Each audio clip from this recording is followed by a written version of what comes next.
I was seeing a local dentist, and I had implants and some things done there too, but they were not effective. The implants kept coming loose, and my bite was just not right.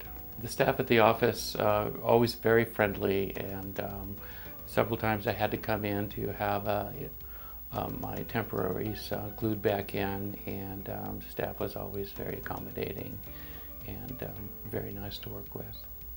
And Dr. Gurney, he seems to really love his work, and he loves helping people. No, I lost a front tooth when I was 16, and from that time on, my mouth and bite has never been correct. And so this is the first time it's felt good for a long, long time.